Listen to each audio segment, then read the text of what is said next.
بسم اللہ الرحمن الرحیم۔ ناظرین السلام علیکم ورحمۃ اللہ۔ قصص الانبیاء episode number 2، vlog number 283، page ہے 311۔ ناظرین، بیان حضرت سلیمان علیہ السلام کا اور خبر لانا ہدہد کا بلقیس کے شہر سبا سے، یہ سبجیکٹ چل رہا ہے۔ اس کا کچھ حصہ یعنی ایک ویلاگ ہم آپ تک پہنچا چکے ہیں، یہ دوسرا ویلاگ ہے۔ انشاءاللہ 2-3 ویلاگ اور بنیں گے، وہ تسلسل سے ہم آپ تک پہنچائیں گے انشاءاللہ۔ ناظرین، یہ کتاب جس کا ٹائٹل ہے قصص الانبیاء، جس کے اندر حضور اکرم صلی اللہ علیہ وسلم سے لے کر حضرت آدم علیہ السلام تک تمام انبیاء کرام کے قصے، سچے واقعات قرآن و سنت کی روشنی میں، قرآن و حدیث کی روشنی میں درج کیے گئے ہیں۔ رائٹر ہیں اس کتاب کے حضرت مولانا عبد المنان صاحب، ہم آپ تک پہنچانے کی جسارت کرتے ہیں روزانہ کی بنیاد پر، کم از کم ایک یا ایک سے زیادہ۔ نحمده ونصلي على رسوله الكريم، بسم اللہ الرحمن الرحیم۔ اے باد صبا کملی والے، سے جا کے یو پیغام میرا، قبضے سے امت بیچاری کے دین بھی گیا دنیا بھی گئی۔ یہ موج پریشاں خاطر کو پیغام لبے ساحل نے دیا، ہے دور وصال بحرا بھی تو دریا بھی، دریا میں گھبرا بھی گئی۔ عزت ہے محبت کی قائم، اے قائس حجاب محمل سے، اے کیس حجاب محمل سے۔ محمل جو گیا عزت بھی گئی، غیرت بھی گئی، لیلا بھی گئی۔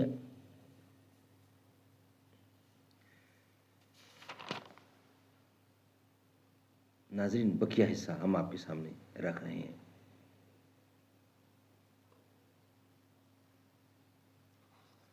حضرت سلیمان علیہ السلام کے پاس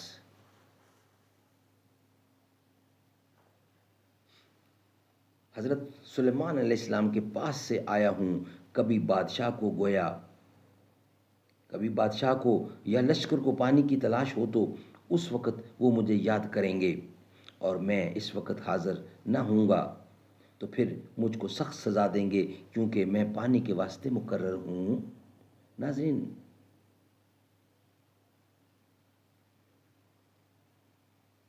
روایت کی گئی ہے کہ حضرت سلیمان علیہ السلام کے ہدہد کو اللہ تعالیٰ نے ایسی بصارت دی تھی کہ جس زمین میں پانی ہوتا یا نہ ہوتا وہ دور دور تک دیکھ کر بتا دیتا تھا، اور جہاں حضرت سلیمان علیہ السلام کا تخت شاہی جاتا وہاں ہدہد کو اپنے ساتھ لے جاتے تھے، اور پھر اس کو پانی کے واسطے بھی بھیجتے تھے۔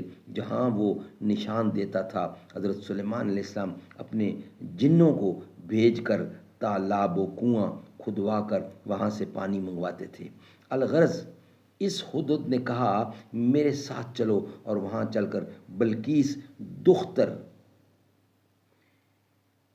شراحیل کو دیکھو کہ اس کی شان و شوکت کیسی ہے، اور اس کے حسن و اخلاق کو دیکھ کر تم خوش ہو جاؤ گے۔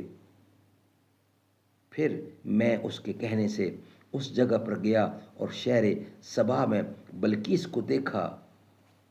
ایک تخت عظیم ہے کہ طول و عرض اس کا 30 گز ہے، اور تمام جواہرات سے مرصع، اور چاروں پائے اس کے یاقوت، سرخ اور زبرجد اور زمرد اور لاہل کے ہیں۔ اس پر وہ بیٹھی ہے، اور وہ بے دین ہے، اور وہ آفتاب پرست ہے، اور وہ اپنا کوئی شوہر بھی نہیں رکھتی۔ حضرت سلیمان علیہ السلام نے کہا تو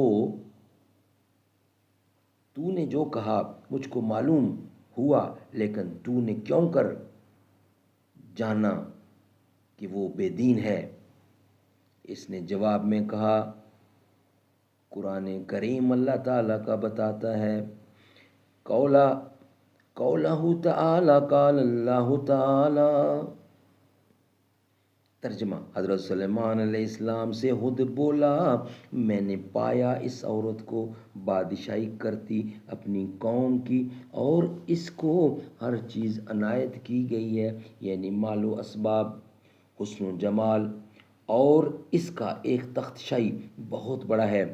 اور میں نے وہاں یہ بھی دیکھا کہ اس کی قوم اس کو سجدہ کرتی ہے، اور وہ سب کے سب سورج کو سجدہ کرتے تھے اور اسی کو خدا مانتے تھے، اور حقیقی معبود کو کوئی جانتا بھی نہ تھا۔ اے نبی اللہ، اے نبی اللہ کے، مجھ کو آپ کچھ خلق عطا فرمائیے، آپ مجھ کو آپ کچھ خلعت عطا فرمائیے، تاکہ میرے پاس کچھ آپ کا کچھ نشانی باقی رہے، اور پھر میرے بعد میرے فرزند بھی آپ کو یاد کرتے رہیں۔ یہ سن کر حضرت سلیمان علیہ السلام نے ہدہد سے کہا، قال اللہ تعالی، کیا ہم دیکھیں گے تو نے سچ کہا ہے یا تو جھوٹا ہے؟ یہ سن کر ہدہد بولا، اے نبی اللہ، آپ سے جھوٹ نہیں کہتا ہوں۔ اور ایک روایت سے یہ بھی معلوم ہوتا ہے کہ ہدہد کے سر پر جو تاج ہے وہ حضرت سلیمان علیہ السلام کی دی ہوئی نشانی ہے۔ اور پھر ہدہد نے حضرت سلیمان علیہ السلام سے کہا، اس سے بہتر خلق چاہتا ہوں آپ سے کہ جس میں میری اولاد کی بہتری ہو۔ یہ سن کر حضرت سلیمان علیہ السلام نے ارشاد فرمایا کہ کار قصاص کا تجھ کو اور تیری اولاد کو میں نے دیا ہے، یعنی کار قصاص کا تجھ کو اور تیری اولاد کو میں نے دیا، اور تو بلکہ کے پاس میرا خط لے کر جا، جیسا کہ قرآن کریم میں ارشاد ہے۔ اللہ تعالیٰ ارشاد فرماتے ہیں، اور کہا حضرت سلیمان علیہ السلام نے کہ میرا خط لے جاؤ، اور وہ خط لے جا کر اس کی طرف ڈال دو، اور پھر اس کے پاس سے چلے آؤ اور دیکھو وہ کیا جواب دیتی ہے۔ ناظرین، یہ ویلاگ ہمارا یہاں ہی کمپلیٹ ہوتا ہے، بقیہ حصہ انشاءاللہ نیکسٹ ویلاگ کی صورت میں آپ کے سامنے رکھیں گے۔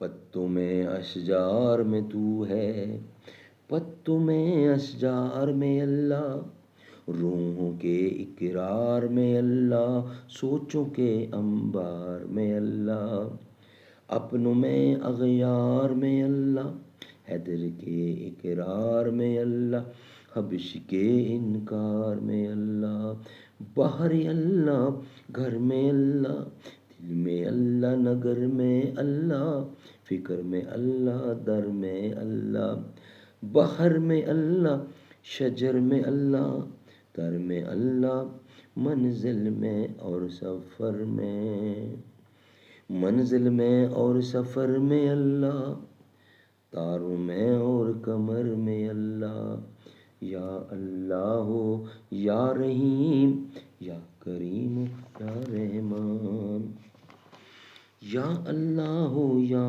رحیم یا رحمان یا کریم۔